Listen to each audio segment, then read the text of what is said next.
Hello, everybody, and welcome to episode 30 of The Cosmic Force. I am one of your hosts, Tyler Riganti, and on tonight's show, we are going to be talking about some of our favorite variants.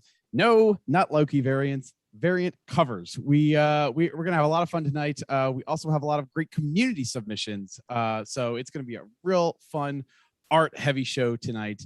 But first, let's go ahead and say hi to everybody this week, and we will start where we always do with Emma. And Emma, you and I kind of faced off earlier this weekend in the Utini Fantasy Football League. How'd that go?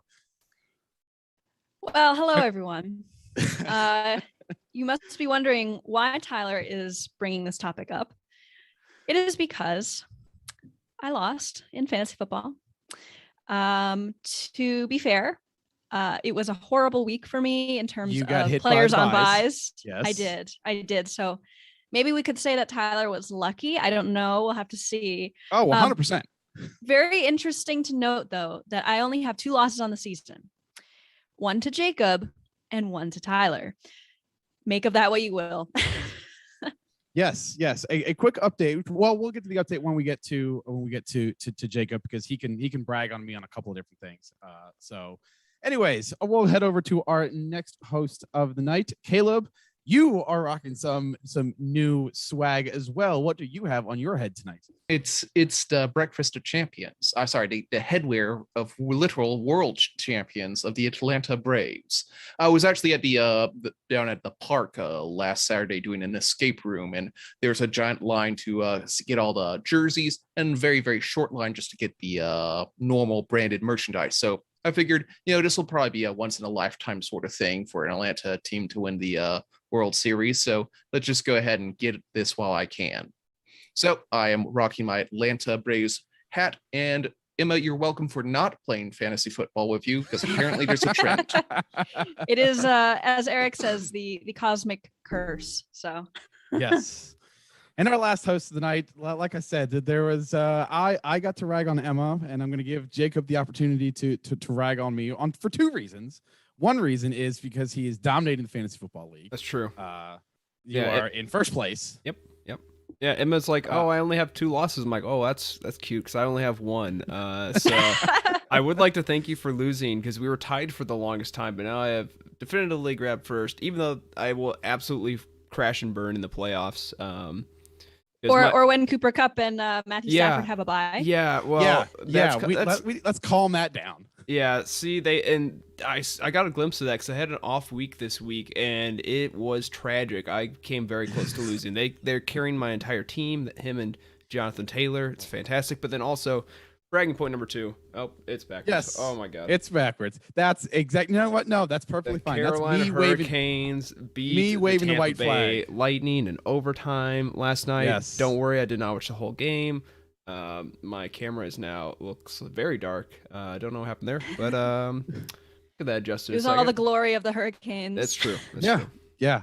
So that's exactly what happens when you talk bad about the Lightning. So we welcome fantasy football trash talk. You start talking bad about the Lightning, and bad things happen. So if you are joining us for the first time, welcome. We do not normally talk about sports. We normally talk about Star Wars comics, because we are a Star Wars comics podcast, a broadcast live right here on youtube.com/Utini every Wednesday night at 8 p.m. And if you can't join us live, that's okay. Our videos are available on the YouTube channel for whenever you have a chance. And we are also available on all of your favorite podcast platforms in audio. We're also part of the Utini Podcast Network of nearly a dozen shows, and a Discord channel at utini.com/Discord with more than 1,000 members and dozens of channels to choose from. If you like what you see and you want to say thanks, then head on over to our Patreon channel at patreon.com/Utini, where for as little as $5 a month, you can gain exclusive access to the entire Utini Podcast Network of shows, as well as exclusive merch and community involvement activities. So we actually, before we get into our main topic of the night, we actually have some news. Late breaking news, Jacob, right? This was earlier today, I think. Yeah, well, actually, I even added another bullet point since you walked away during the pre-show. So we got a little bit. Then I'm gonna go ahead and turn it over to you, so you can go ahead and tell us what the news is then. Yeah, so we do have a roundtable coming up next week, I believe. That's fast. For the new High Republic Adventures Volume 1 trade paperback, and in celebration of that, there's going to be a great event going on through Porter Square Books online on the 19th of November with Daniel Jose Older and Alyssa Wong. Daniel Jose Older, obviously the writer of the High Republic Adventures, and then Alyssa Wong is known for writing the current run of Dr. Aphra comics. So if you want to see the two of them come together for free and talk about the new comic book trade paperback coming out, you can sign up. We'll tweet this out. It's not in the show notes right now, but I'll drop it in the YouTube chat as well, and also our Discord. We'll make it easy for you to find. But yeah, if you want to catch those two talking about the comic in, I guess, a week and a half or end of next week, definitely check that out. But Looks like a lot of fun. Yeah, I don't know. Have you guys ever been to any of these like small bookstore events before? I have not. I've always wanted to, though. This one might be a good one to start with. I think I did one for like early High Republic. I don't remember what like book it was supposed to be for, but it was super cool. And like, especially when you get like multiple creators together like that, it's always a lot of fun. Wasn't there a round table with all the High Republic creators like right before the Rising Storm? I don't think it was bookstore sponsored. I believe that was correct. But then like there's like one for Timothy Zahn's having one with Tom about Lesser Evil, I think, like next week. Like they happen pretty frequently and they're always fun to check out. Yes. And just like local your local comic book store, we always promote, if you can support these sorts of retailers, we always would prefer to shout them out whenever we can. So having these sorts of events are always lots of fun. Definitely. And speaking of another creator of the High Republic, our good friend Charles Soule was in the news recently, talking about his upcoming series. So Caleb, I'm going to go ahead and toss it over to you and to give us a little bit of the highlights of what he was talking about in this interview. Exactly. Like he is mainly about the big new Crimson Reign that's going to be coming out here in the next month or so. A little bit more details about exactly who's on what side, who's going through onto these issues. We're going to be learning more about Kira's like plan over these 5 issues. And it looks like each issue will be like a little subsection of the groups that we're dealing with. So issue 1 will be more about Shaneth Cha and the orphans. So, Crimson Reign and Hidden Empire will not be a full crossover, but Kira will be dropping into other series from time to time. I talked a little bit about the future plans for the mainline Star Wars issues, about what issues we have coming up down the line. So real exciting sort of news here, kind of something to sink our teeth into and get excited about the next coming months now that War of the Bounty Hunters is pretty much run its course. Yeah, he even gave some specifics on I was surprised to see how much specifics he gave. He said that issues 19 and 20 are focused on Luke, and that 21 is going to be focused on Shara Bay, which I'm really excited for. 22 and through 24 is a 3-issue arc to wrap up a bunch of threads. And issue 25 was pretty hyped up as well. So I'm really looking forward to it. It feels like we're moving a lot closer to Return of the Jedi faster than in the 2015 mainline, faster than we moved to Empire. So I don't know. I'm excited to see what happens. And I don't know if you guys got this vibe, but it feels like it's coming to an end soon. I don't know if that was the vibe you guys picked up. What do you guys think?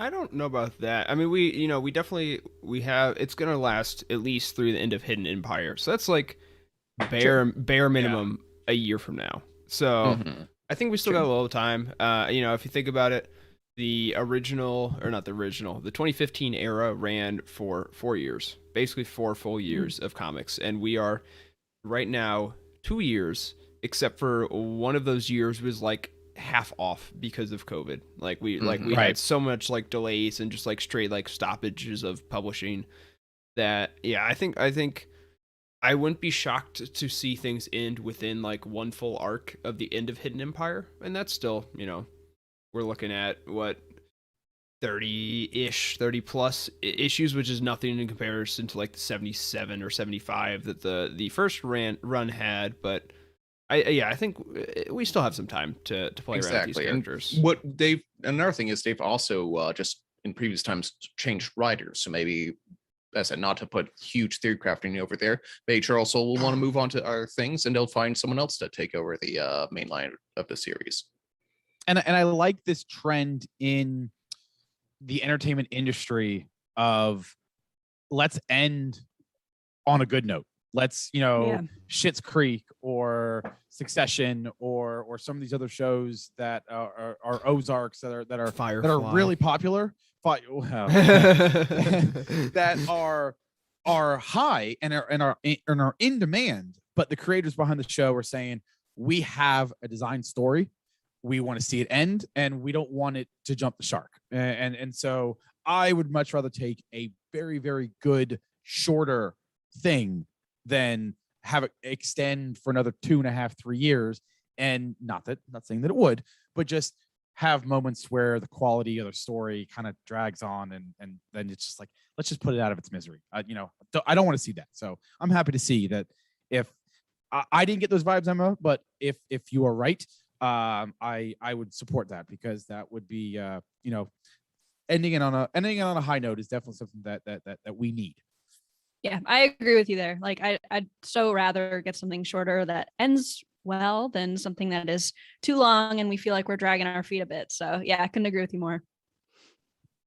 So I'm just happy to see that we talked about this last week when we were reviewing War of the Bounty Hunters, that it's not going to be a full crossover, but Kira will drop into the other series as the story needs. Like that's what I love, because then we get the other stories. Then we get back to Shara Bay. Then we get back to hopefully Exegol, or what are the other. That's I'm really excited to see that. So me too. But all right, if you did we put the interview to that on anywhere? I can drop it in chat right now. All right, we'll go ahead and drop in the chat if you're interested in checking that out. But if we'll go ahead and move on then to the main show, and we'll go ahead and start with a very short weekly pull list this week, Jacob. Yeah, so this will take me a little bit of time. We got High Republic number 11, Only Fear, written by Cavan Scott, with pencils by Georges Genti. The cover is by Phil Noto. The inker is Carl Story. Colorist is Carlos Lopez, and the letterer is Travis Lanham. And next, that's it. All right, that was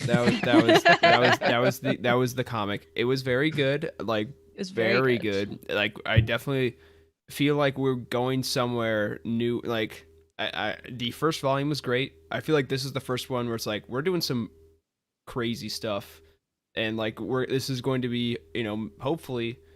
I mean, I love the books. Clearly, this is going to be a departure from like just sticking with what the books are doing, from what I can tell. Totally. I mean, I was just for the first time, not that I felt that the comics were unimportant. It just kind of felt like they were taking the book's lead. Mm-hmm. Now it feels like it's starting to do something all on its own, and something very different, something that's very important to the timeline. And I honestly can't wait to see where it goes. I was so disappointed when it ended. I could have read like 1,000 issues after that. It was so good. Highly recommend reading it. Also, try to read it as fast as you can, because I would hate for it to get spoiled for you. I was very excited. Yeah, all right, let's. No, go ahead, Jacob. I was saying, I was like, I don't like, this was very good. I don't think there's like a big like crazy moment that's like gonna be like Twitter spoiler worthy. Like I think you're probably safe. Not. But I mean, you know what? Just to be safe, you can go pick it up. I have the link in the YouTube description, as always, if you want to go grab that on Comixology. So there you go. All right, let's go ahead and move on to what we're loving. We're going to go ahead and skip the art of the week, because the whole episode is going to be about art. And rather than pick one, we picked a lot of the community submissions this week. So thank you in advance for submitting that. That was a great conversation in our Cosmic Force Discord. And we'll go ahead and skip down to what we're reading. And unfortunately, at least for me, that's a whole lot of nothing. Been busy with some of the kids stuff and some of the work stuff. So I got caught up. My list, or my pile of comics, is empty because I'm completely caught up in everything. So other than the weekly trades, I'm not reading anything. What about you guys? That's a good feeling when your to be read pile dwindles. So Well, to be Um, read comics. My to be read to be read comics. my to be read novels. We're not gonna. I don't want to talk about that. That's an important qualifier. Yes. That's like an entire shelf behind me is my to be read Yeah. novels. So, yeah.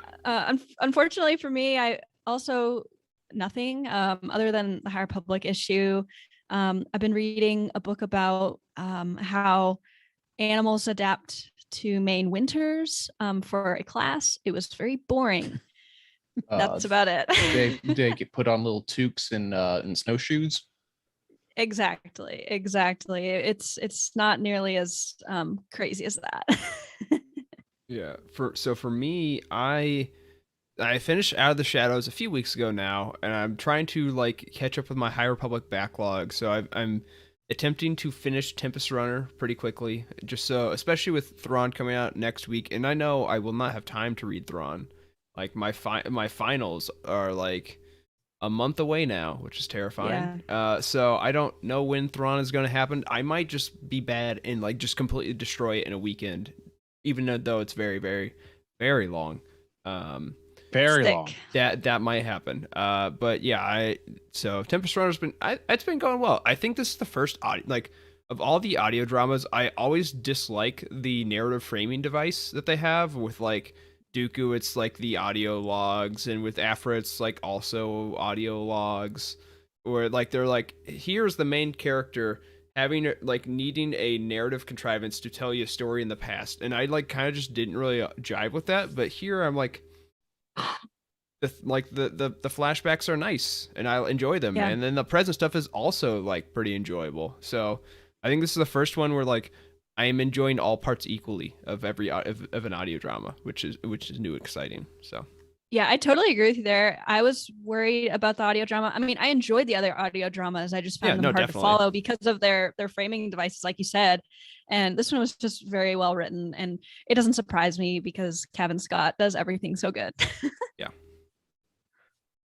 Caleb, what about you? Are you reading anything this week? Nothing Star Wars. I'm going through the audio book of Altered Carbon, but that's about it. Nice. I haven't seen the show, and for those like who are interested, it is a very adult book, but it's very interesting. I'm not sure if I am like going to say it's the greatest thing I've ever read. It is very pulpy and science fiction and cyberpunky, very very science fictiony. Yes. it's very cyberpunky, but it's also very like hard-boiled detective, which are always like fun stories, but there's also like those sorts of detective stories are never like really satisfying mysteries. Like it's always like he just stumbles into someone who punches him too hard, and then he finds the clues after he gets like literally thrown into a gutter, and like, oh, here's the clue all along. I sure am lucky. That it plays that trope a little bit too straight sometimes, but I'm having a good time with it. So yeah, that's what I'm going through. I'm taking a step back from Star Wars, refreshing with some like really dark, gritty, like sexy cast sci-fi sort of stuff. Then I'll go back into Star Wars and have some fun. Altered Carbon definitely has some Blade Runner feelings and Absolutely. world building. I have not read it, but I watched season 1. Season 1 is great. I thoroughly enjoyed it. Haven't gotten around to watching season 2 yet, but yeah, Starring Captain America. Yes, starring Captain America. So Ooh, I'm yeah. suddenly very interested. you don't Yes. say. So hold on. That is Anthony Mackie, Captain America. in Still very season 2. interested. Yeah. Yes. Yes. Season 1 was Joel Kinnaman, who was excellent. I just haven't gotten around. I mean, Netflix is just crazy. So Both Captain Americas are good, for sure. if you are interested in additional science fiction to complement your Star Wars, Altered Carbon is definitely something that is recommended by at least half of the Cosmic Force hosts. So let's go ahead and roll into our merch break. And then on the other side, we will go ahead and talk about our favorite variant covers. So we will be right back.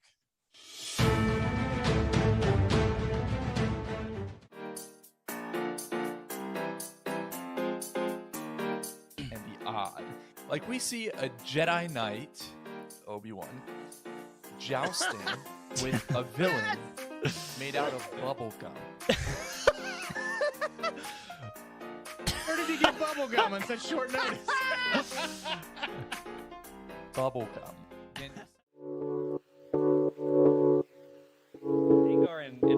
have such a fun bromance in Legends, which is cool. Yeah. They're more of a rivalry in canon, but because Dengar's a little derpier in canon. In Legends, they are such a fun pair because Dengar saves him from Starlight. It is kind of heavy with her and her dad's relationship, and they're trying to figure it out, but then they're killing a guy in the bathroom, so it's okay. I you want to know? have something matching. We look like freaking 3D glasses up here, but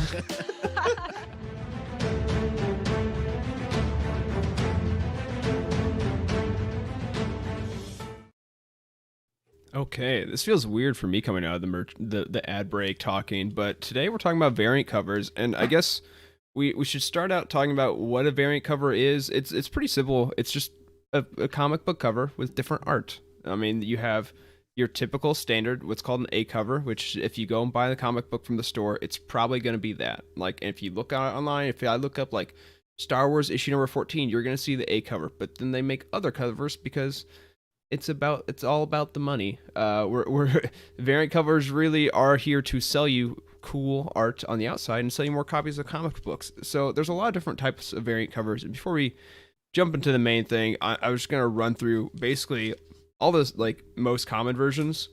So I said earlier we had our A cover, and then you might have what's called a B cover, which your comic book store probably has. This is a B cover of Star Wars Adventures number 6. And it's the same price, and that's it. You can order this just as easily as the A cover. You just might have to specify you want this one. Then you have incentive covers. I'm just going to be talking about myself for like 3 minutes because there's so many types, but this is an incentive cover. Basically, the way these work is a retailer or like a comic book store has to buy 25 regular covers to get this one.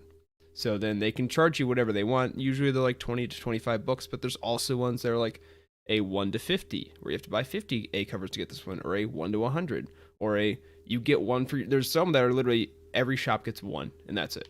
So you got those. This was from High Republic Adventures number 9 with my boy Quart. Then you have retailer exclusives, which is exactly what it sounds like. Certain stores have their own. This is an Unknown Comics, I think High Republic number 6 with Vern on it. Exactly what it sounds like. You go to a store, they have their certain comic book. Then you have convention exclusives, which this one is from Vienna Comic Con. So they Phil Noto cover for Vader Down number 1. Again, you go to the convention, you get your nice cover.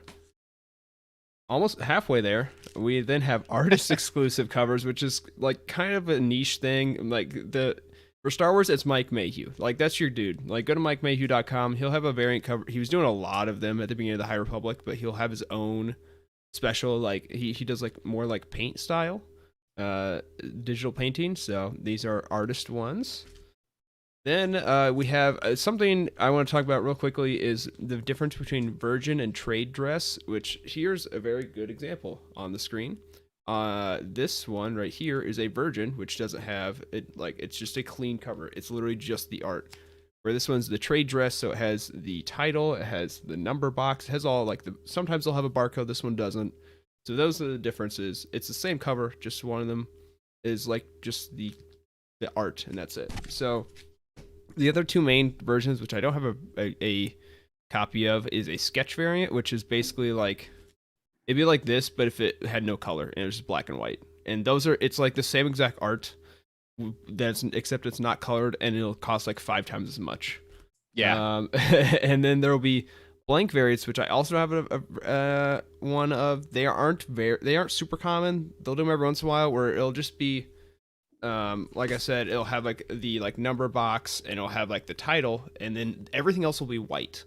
And you're like, why would I want just a white comic book? Just like a plain white comic book with no art on it? And well, the point is, you normally take it to like a comic book convention, find the artist there, and you'll have someone do like a custom sketched cover. So like they'll have like their black Sharpie, and like they'll do like a picture of Darth Vader, and like do your own, like, so you have a mostly one of a kind comic book cover, and those can be super cool. So those are why they exist, but those are like the main types of ones. And I did see someone Christopher asked in the chat about action figure ones.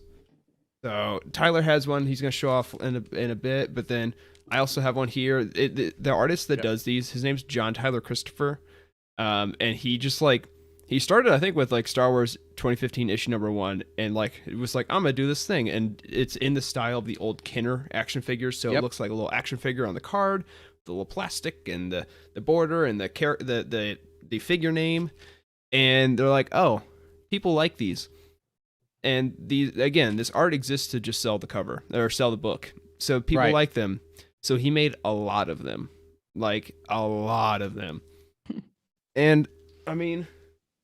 And Bravo! they will have. Bravo to Yeah, I him. was Like just- he's got a great gig set up for himself now.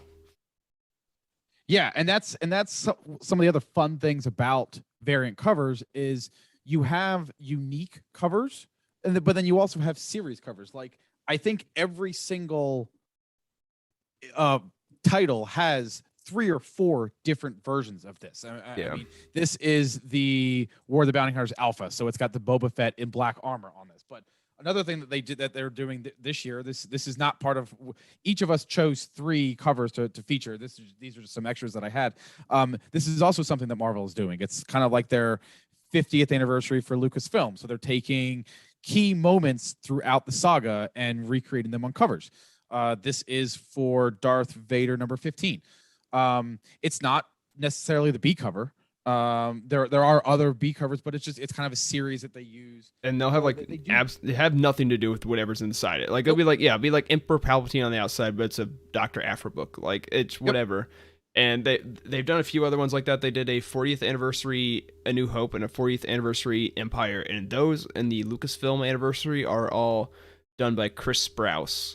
And you can actually buy a trade paperback of the like entire selection of covers. So like you can go buy a trade paperback of all 40 A New Hope 40th anniversary covers all together, like just the covers, which is super cool. I think I'll probably definitely get the one for the Lucasfilm 50th when they do collect that when it's all done, because they're like they got Thrawn, they got like they have Ahsoka and Anakin together from the Clone Wars style. Like they have like the droids 1980s cartoon as a cover. Like it's like the entire history of Lucasfilm as it refers to Star Wars, and it's great. Those when you are said droids, arguably- the song started going through my head. Yeah, I won't sing it for you. I'll spare you all. that's arguably one of my favorite parts of buying the trade paperbacks, because when you have the trade paperbacks for the arcs, they will oftentimes, not all of them, or not put all of the covers, but they'll put the variant covers in the back of the trade paperbacks, and so you can kind of see all the different variations that they have there. So that's always fun. But all right. So thank you, Jacob, for giving us for Just a good example Comics of that. 101 again with Jacob, where he teaches us about comics. Somehow, So, after every Comics 101 from Jacob, I feel the need to go buy something. So thanks a lot. Just So what we did tonight. I just like Oh, go ahead. Enabler extraordinaire over here. let Timothy know that you've been using the Comixology codes and that I'm the reason. I'll expect my Christmas bonus coming soon. So what we did tonight is all of us chose 3 covers, 3 variant covers that we liked. For Jacob and myself, it might be covers that we own. For Emma and Caleb, who are normally more digital readers, it might be just their favorite covers. And then we also, Jacob put a call out earlier this week for into the Discord channel, and we had a lot of great submissions from the community. So we'll feature that at the end as well. But we're gonna go ahead and we've got it laid out as each host does all 3 of them. So we can do that. Caleb, I don't know, or Jacob, I don't know if you have art for all that, if that's easier for you. But Caleb, you are up first. So why don't you go ahead and explain show off some of your covers. All right, this one is from High Republic #11 by artist Peach Momoko. One thing I really like about variant covers is when they get to experiment around with like almost a completely different style than what is normally found in the art for the rest of the book there.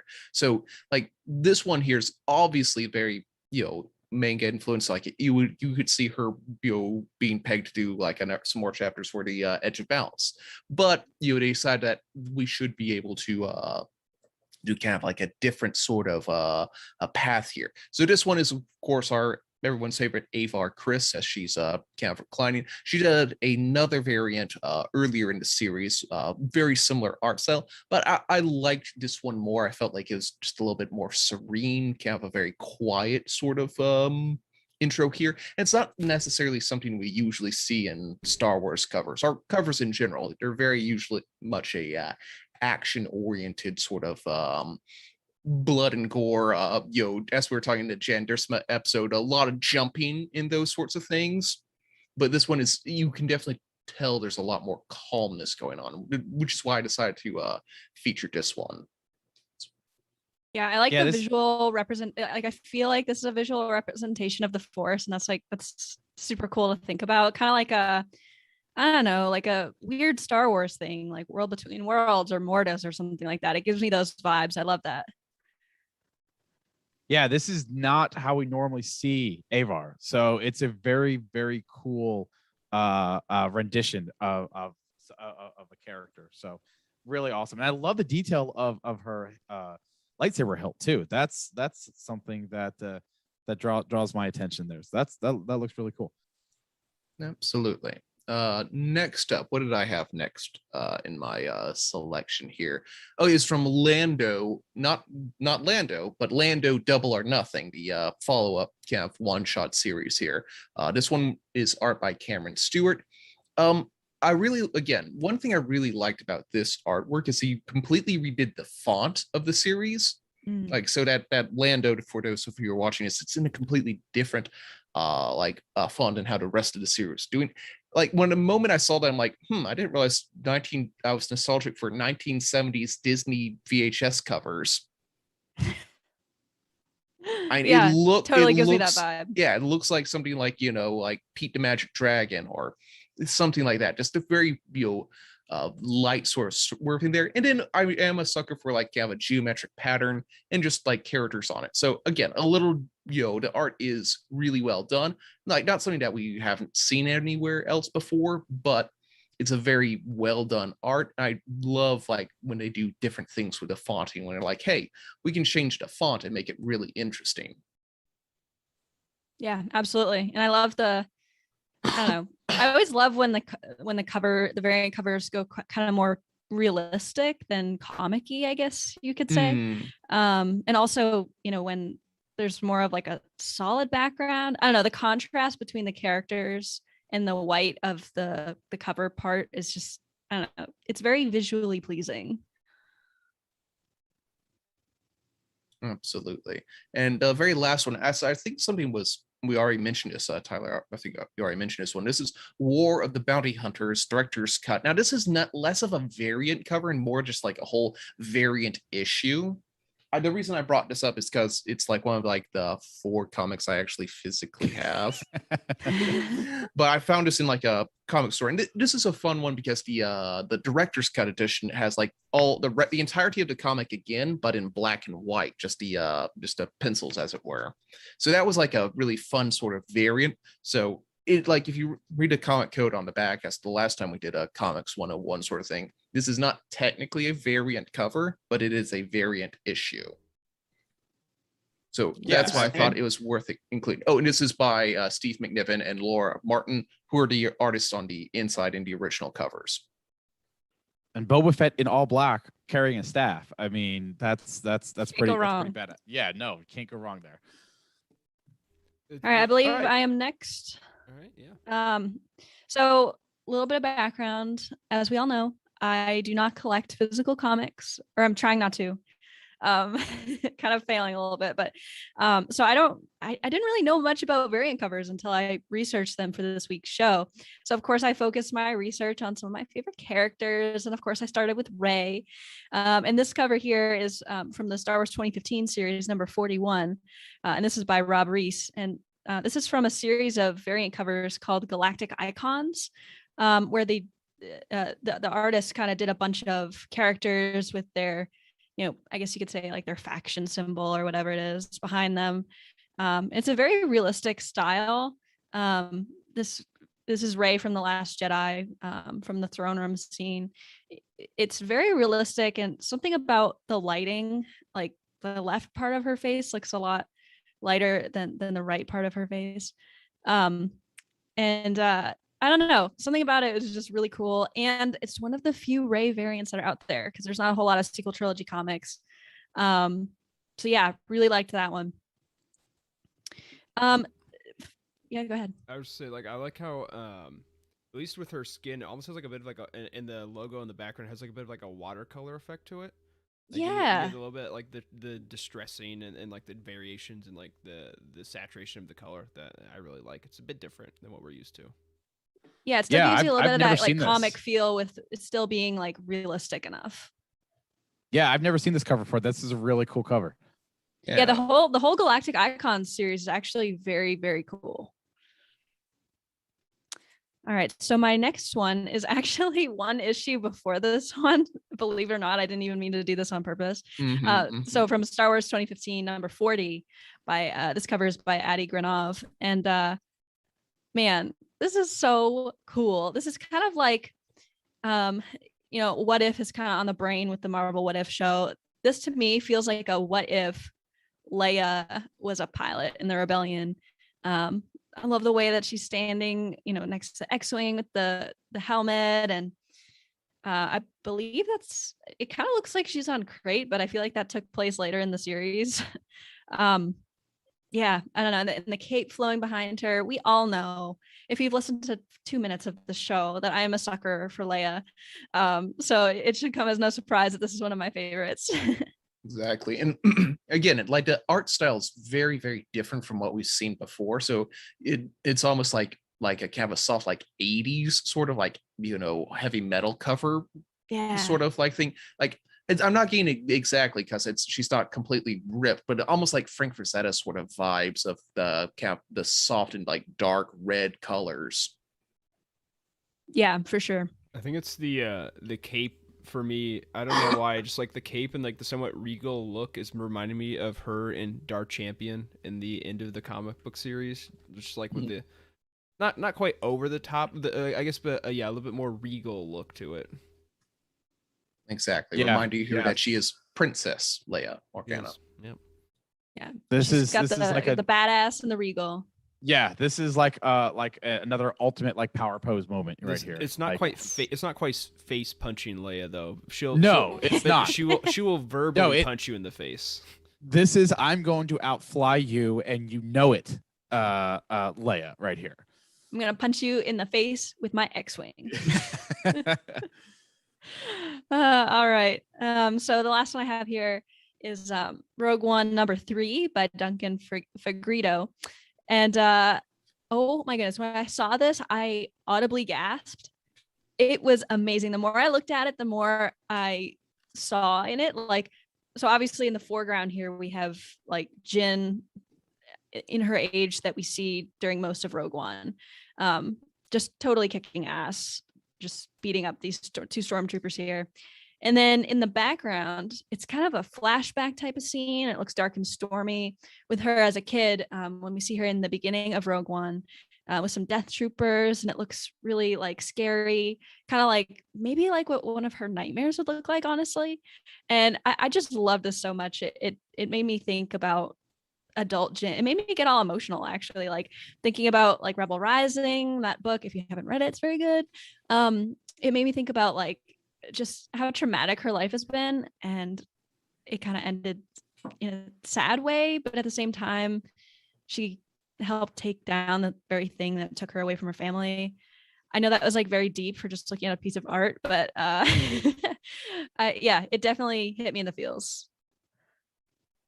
Yeah, Exactly. again, another book that I've never seen before. So this is awesome that all 3 of your covers were brand new to me. So that's those are all really awesome selections. Exactly. And Emma, it's normal to feel emotions when looking at art. That's the whole reason it's That's here. probably a good thing. Yeah. Yeah, this is a very exciting sort of cover.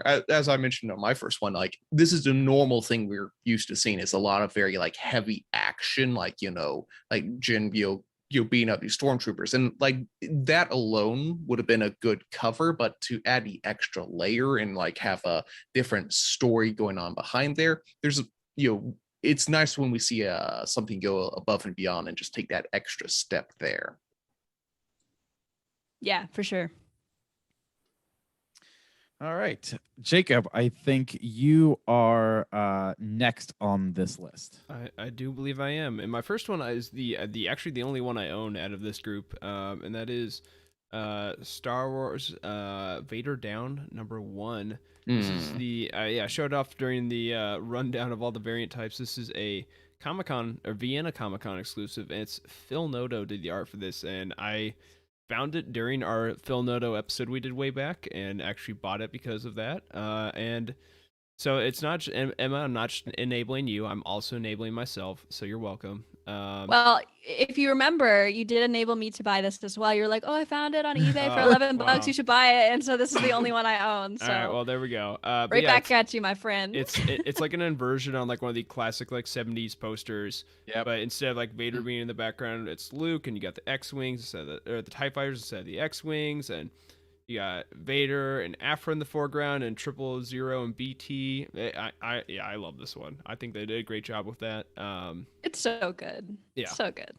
Yeah, I love that. Like, yeah, that old fashioned like pulpy art style. I think is super cool.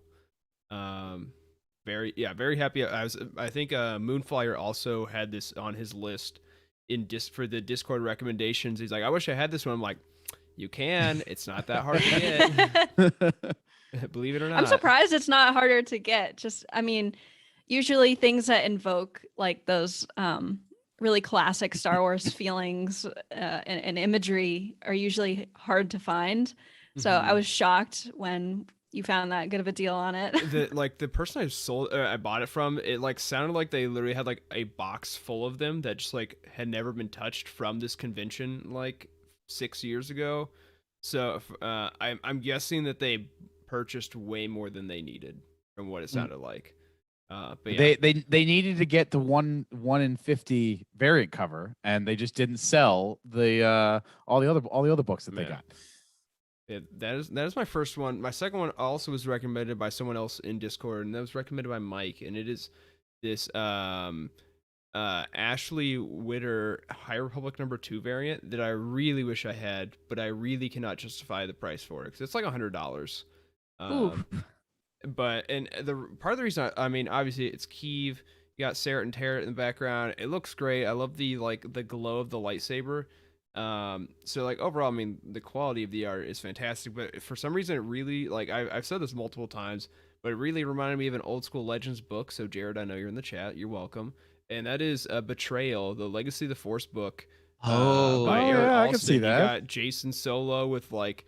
You got like the shadow on one side of his face, and you got like the green lightsaber kind of illuminating the other side of his face. And this is like one of the earlier books I read in Star Wars back in the day. Not Invincible, but I'm not gonna lie. I always, up until right now, thought that was Boba Fett on the cover of that book. So he's on the next Cool. book. He's on. Yeah, he Oh, is he on is? one of those. Yes, he is. It's the next one in the series. It's Bloodlines, not to be confused with Bloodline, the Claudia Gray book.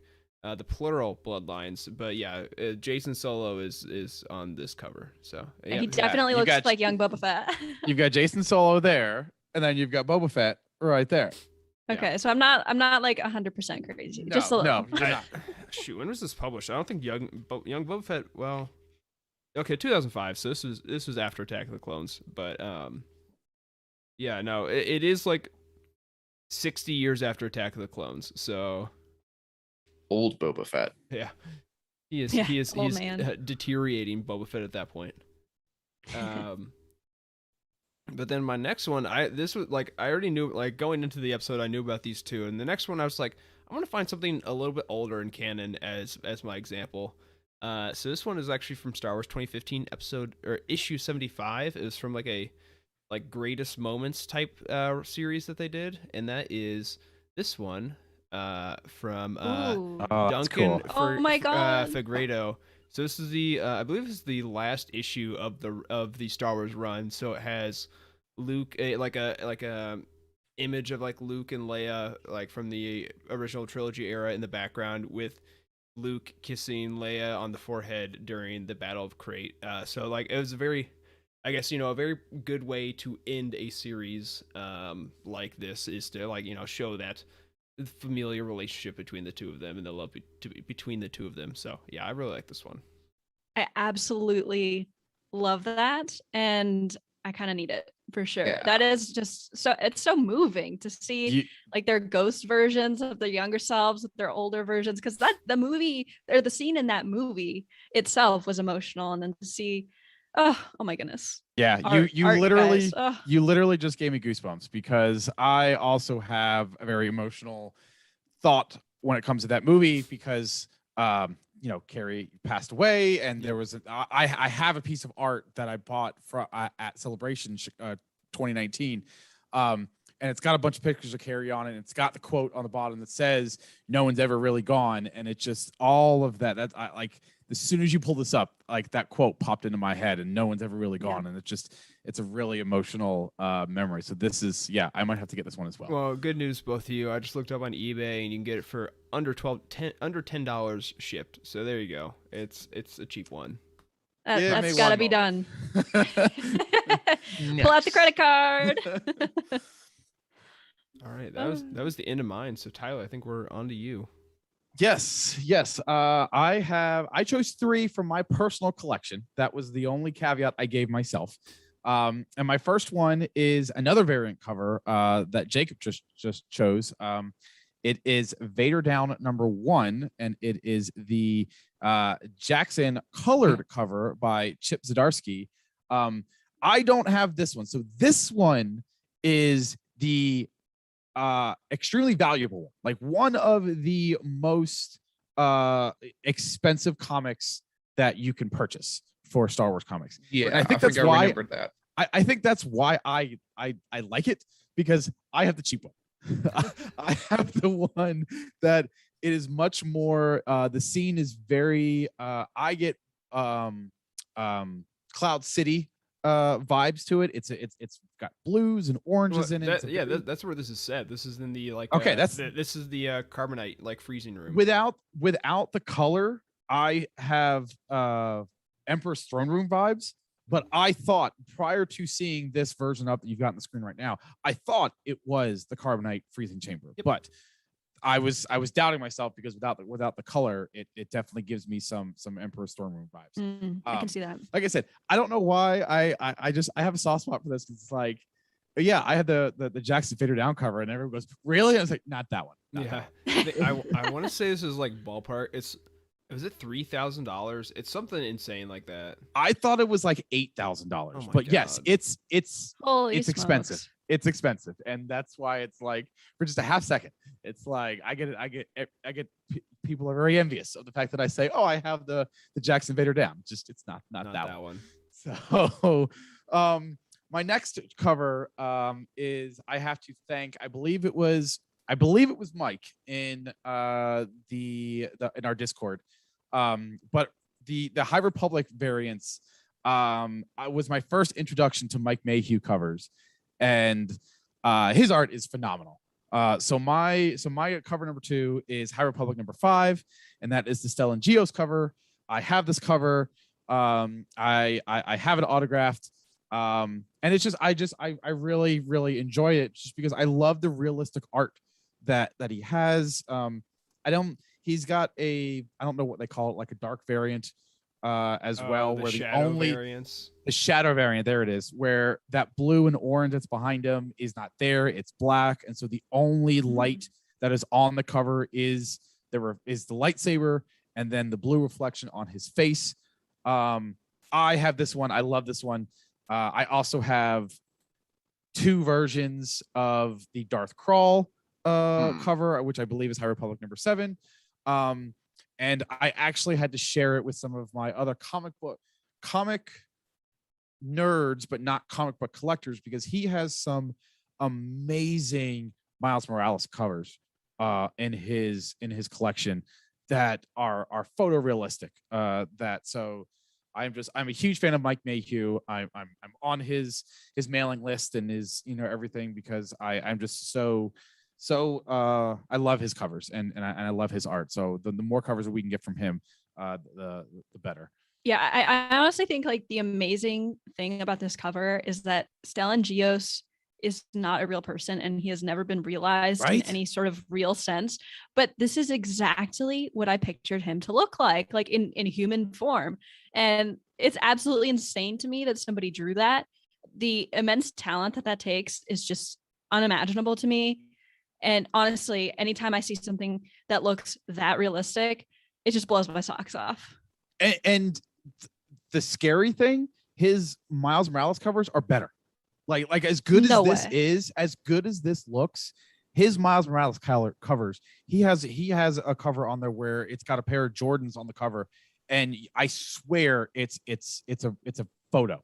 His you've got to go to his website and look through his catalog and look for his Miles Morales covers, because he is just a phenomenal talent. So Wow. go ahead.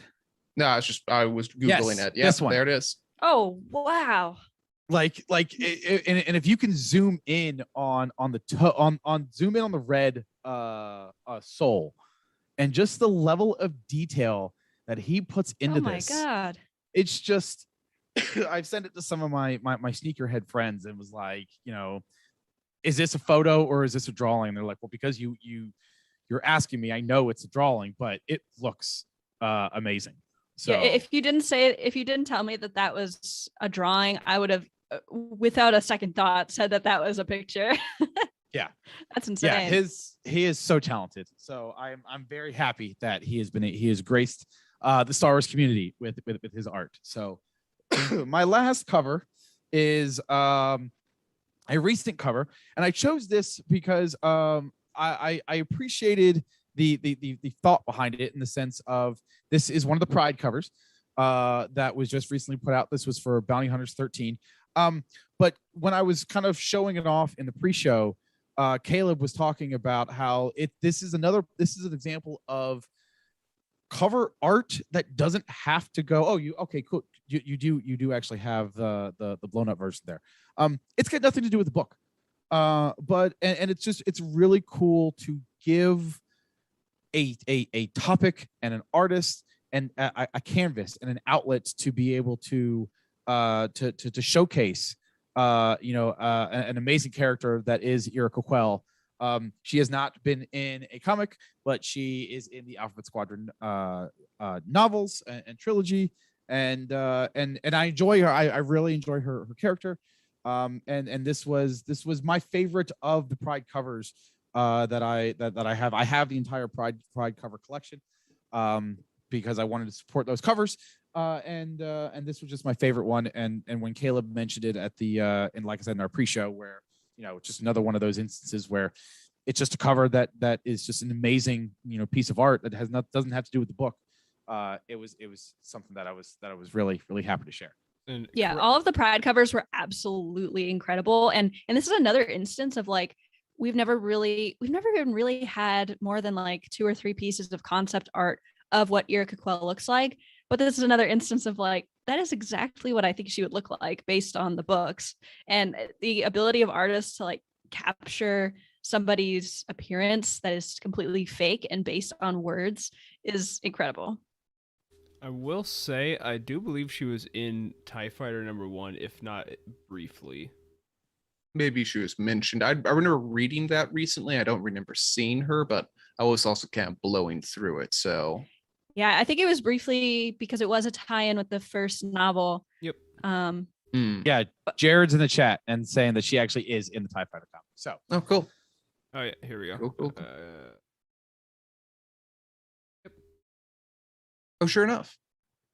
there she is. Yeah, totally blanked on that one. Yeah, I they have not definitely read- look different between the cover and the issue. I mean, they look similar, but I would say that the cover definitely, I think, portrays her more of what I thought she would look like than in the TIE Fighter comic. I think the thing is, when I saw her, she reminded me of the commander from Star Wars Squadrons, the video game. Oh. Yeah. Yeah, I could see that.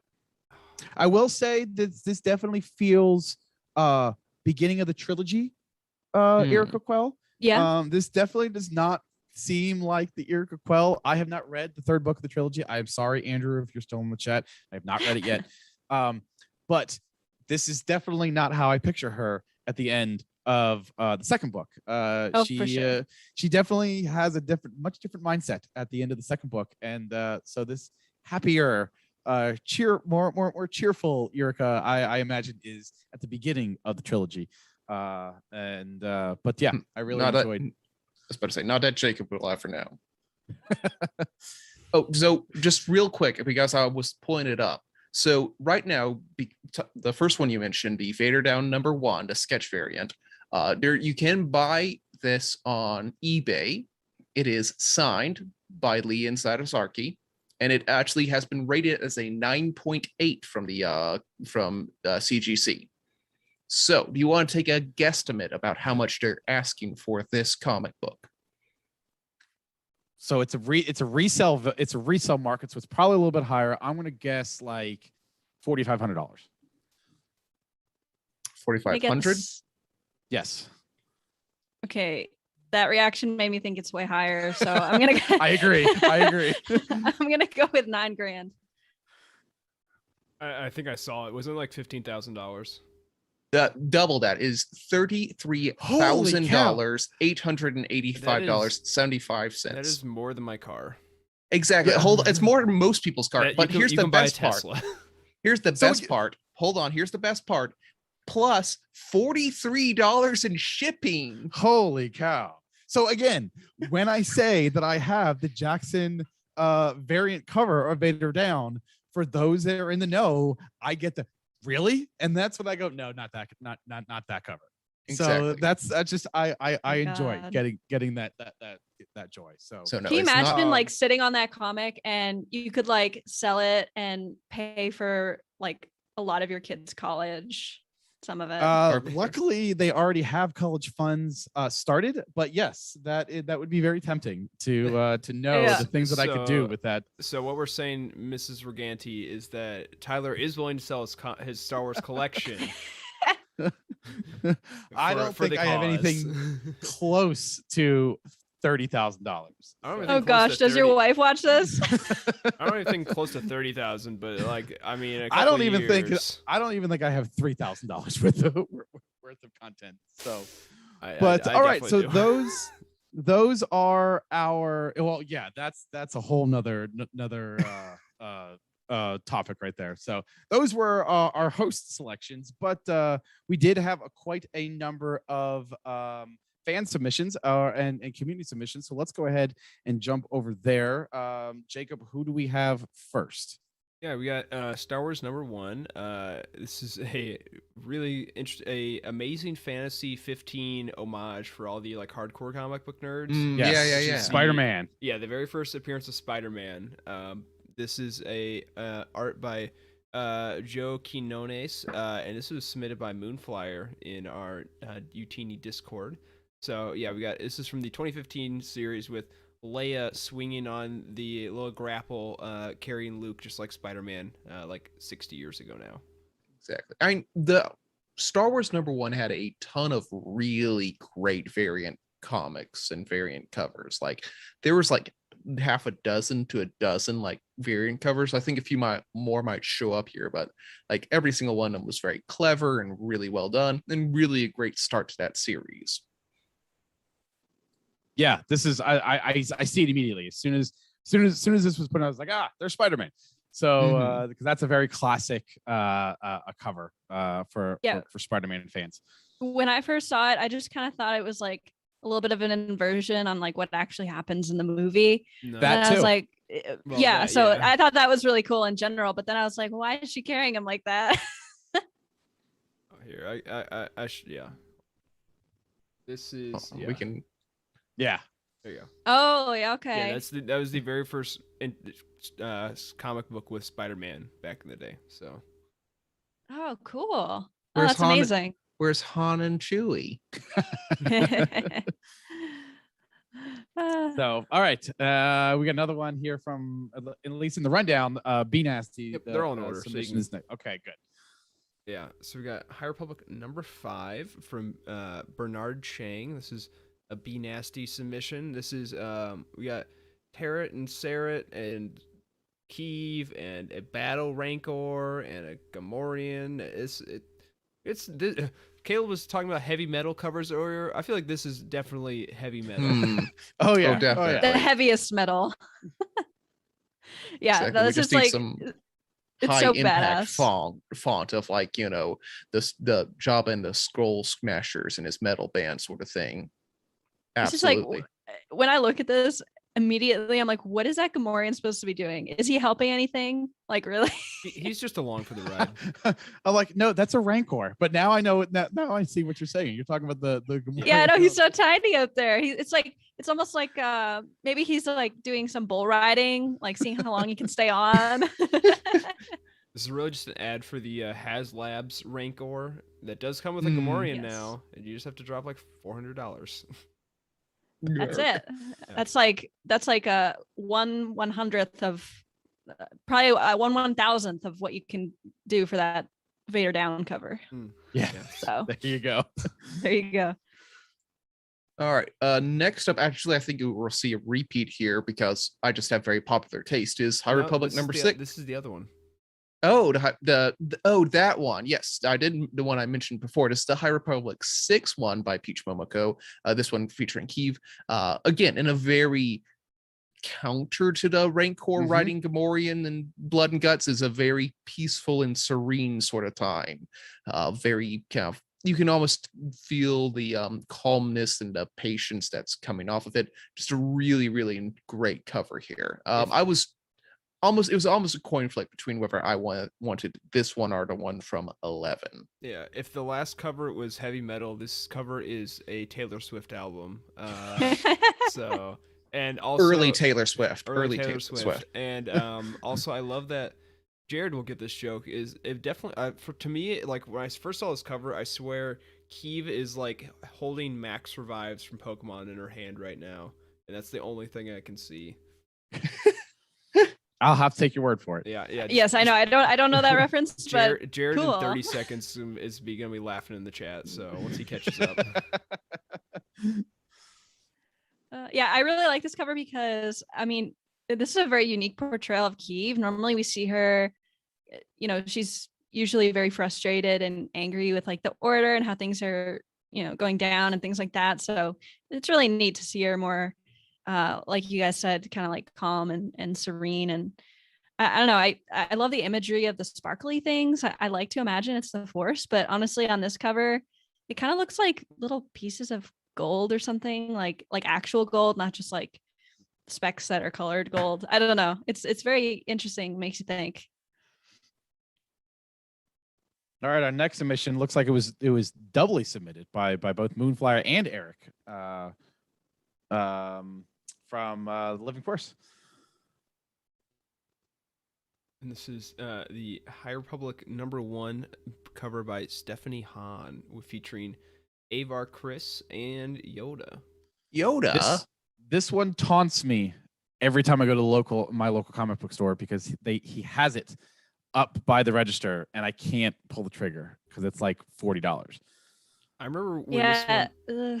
Yeah, I remember when this one first came out, and like I was having debates with people. I'm like, is that like actually like I couldn't tell if it was supposed to be Avar or not because like now like it's very clear that it's her, but like there was debate because like there was another like in the concept art there was another blonde Jedi that was like they're like that's not Oh, Avar, yeah. that's a different Jedi. I'm like, okay, well is this one it? Because like her lightsaber looks pretty different in this one, and like she has the circlet though on her head and her hair is like blonded. I was like maybe it's not, but that yeah, it's, you know, in hindsight that's a very stupid argument to make, but like it was kind of interesting at the time. It's like, is that Avar actually though?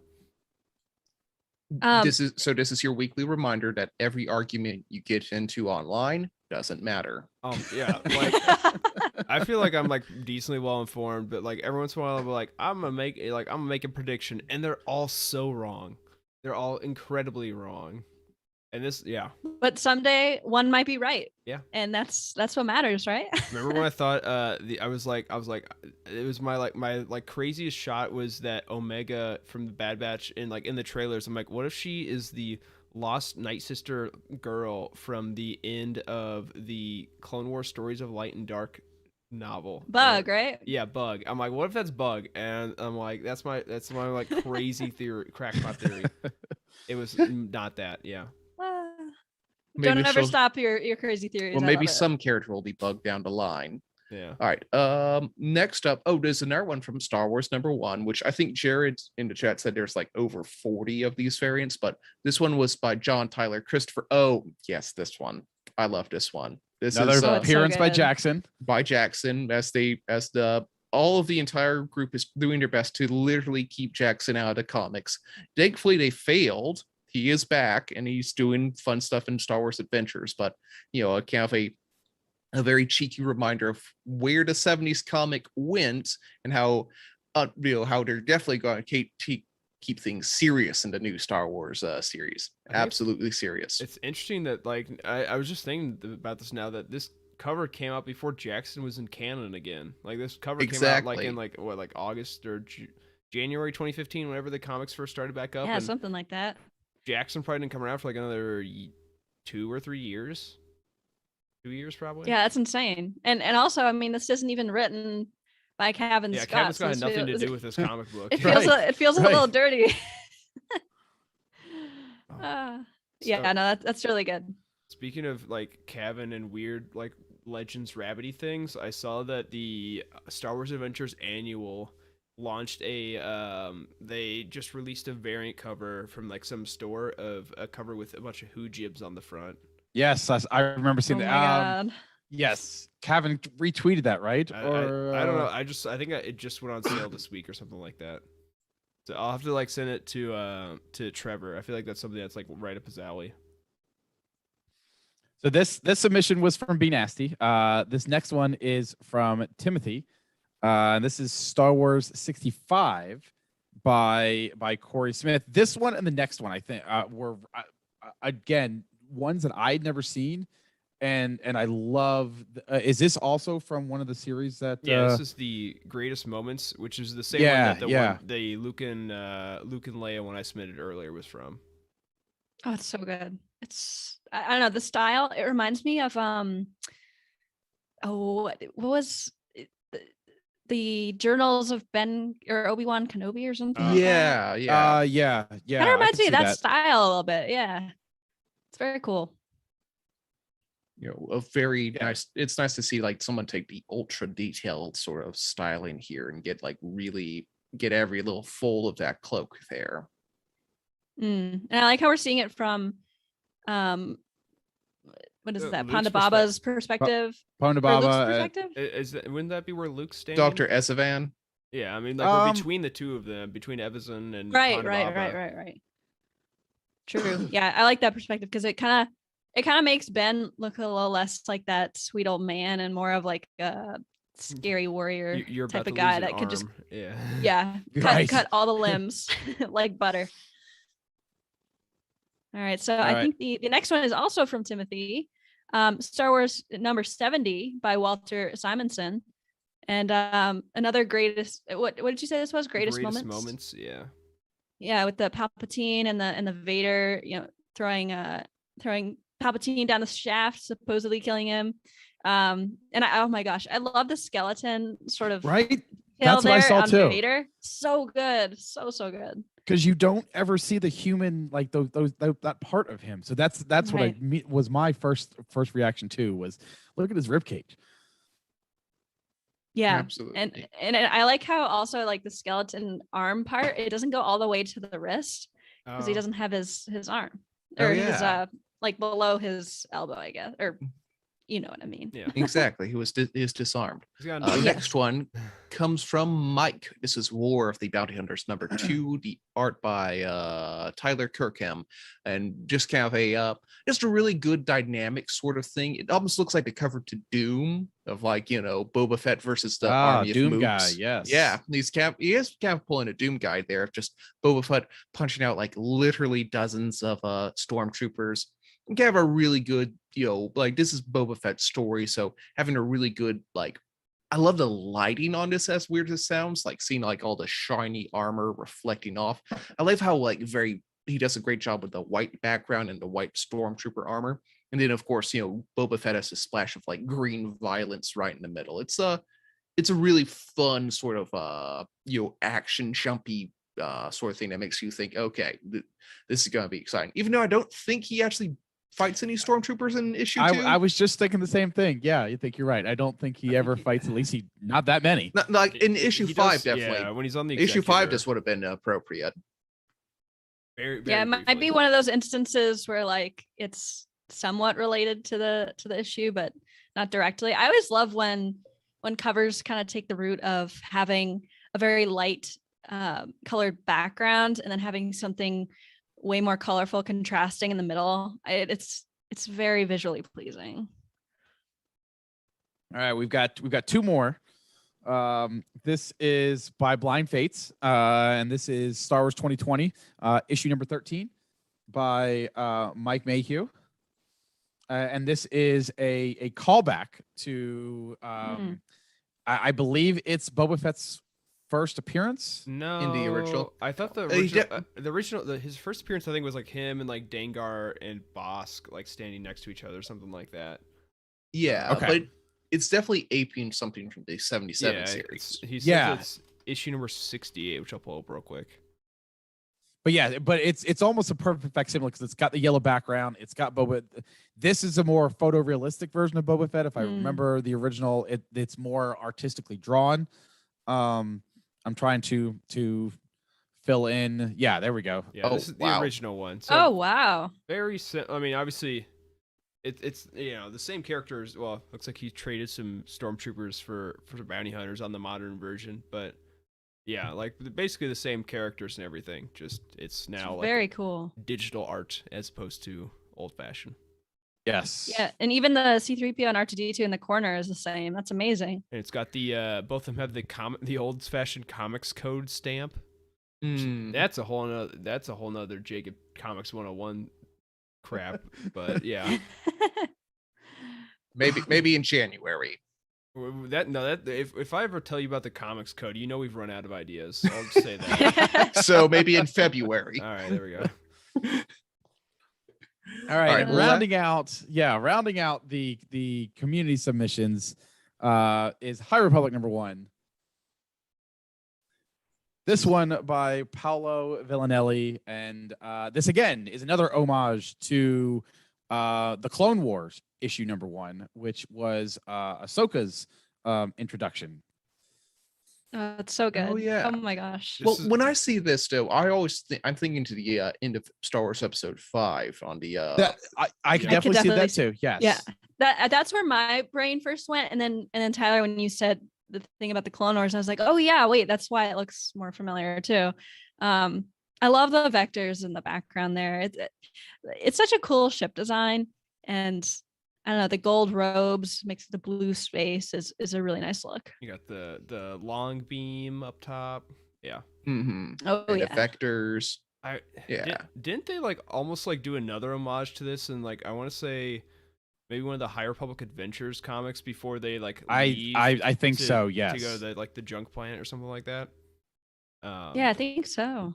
But then, yeah, here's what it is homaging the Clone Wars number 1, the Dark Horse comic. This is another you buy a car for the price of this comic. book. Yes. Yes. Yes. Yeah. on I the can Mount imagine.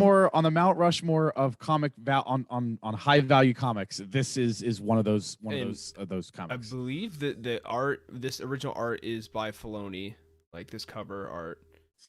It definitely and- gives me Filoni vibes Yeah. for sure. And Oh, yeah, I remember like I went to a comic book convention this summer, and I thought I saw it on the shelf for $50. I was like gonna like lose my mind, and then I found out it was like a very small like hardback collection of like the first volume. I'm like, oh, I mean that's still cool, and it's like $50 seemed like a decent deal for that, but like it's not like, oh my god, that's a several $1,000 comic book for $50. Exactly. I just scrolled down a little bit on my eBay, and you can buy it new with a 9.6 rating for $14,000. Okay, so that's half of the Vader Down one. So Exactly. So it's relatively a great not bad. deal. It's a great deal. According to our show notes from about a month ago, the quote unquote official evaluation is around $3,000 for Dark Horse or Clone Wars number 1. So yeah, that resale market is a killer. do your research, folks. Don't spend several $1,000s on comic books. That's my advice to you right now. I Exactly. mean, if you have the ability to do that, good for you. Also, can I have a loan? Yeah, it's like first you must become a member of the Utini Jedi Head Council, and then then you And can, then yeah. we'll give Then you pull the, the we'll give you trigger, yeah. we will give you personal advice on where to invest your money. It'll be a new Patreon Yeah, unlock. it's called my tuition. All right. All right. So that was fun tonight. So thank you to everybody who submitted, and thank you for those of you that were in the chat that were commenting. Yeah, this was, variant covers is something that I think is what we talk about the most, Jacob, in the Discord channel. Wouldn't you say? Other than the stories themselves, It's I would it's say that- definitely cooled down a little bit, just with like how, like, because when the first like volume and a half of High Republic was just like nonstop variants all the time. And I mean, War of the Bounty Hunters has been that a little bit, but definitely not as much. But yeah, for a couple months it was just like variant, and that was like it. But yeah, now we're talking a little bit more about actually what happens inside the comic books. So okay. So before we close out the show tonight, I do want to remind everybody that next week we are having our High Republic Adventures round table. As far as we know, this trade paperback has not been delayed yet, right? As of this exact moment, yeah, Jacob? as of 9:30 p.m. Eastern time on Wednesday the 10th, it should still be coming out next week. Yes. So hopefully you'll be able to pick that up in time to follow along next week as we discuss our roundtable. And if not, you can always grab the single issues. It's a lot of fun, and I can't wait to talk about that. It's been a little bit since we've had our roundtable, so I'm looking forward to having that discussion next week. So, but until then, that is going to do it for this week's episode of The Cosmic Force. Don't forget to like and subscribe to the show right here on YouTube, where you can hear us live every Wednesday night at 8 p.m. Eastern. We also encourage you to subscribe to our audio version on whatever podcast platform you listen to. Be sure to visit utini.com for reviews, articles, and news for the entire expanded universe. We also encourage you to join our Utini Discord community by going to utini.com/Discord. And you can also help support the show by heading to patreon.com/Utini and start receiving exclusive perks starting at just $5 a month. A special thank you to JG Karst, OK Endar, Charles Bell, Patrick Ortiz, Carl Sander, and Earl Q on our Jedi High Council, as well as Matt Billington, Tyler Latour, Kyle Hickman, Elizabeth Cloutier, Jason Mitchell, Freddie C., and Sally and Chris Eilerson on our Alliance High Command for their amazing support. Don't forget, you can tweet the show at Cosmic Force Show or at the host individually. I'm at Ty Rags. Emma is at Irma Jedi 26. Caleb is at Caleb Lamanek, and Jacob is at Jacob Bosch. Thanks again to Emma, Caleb, and Jacob for hosting with me. Thank you to all of you in the chat tonight. A special thank you to our listeners and viewers wherever and whenever you are joining us in the future.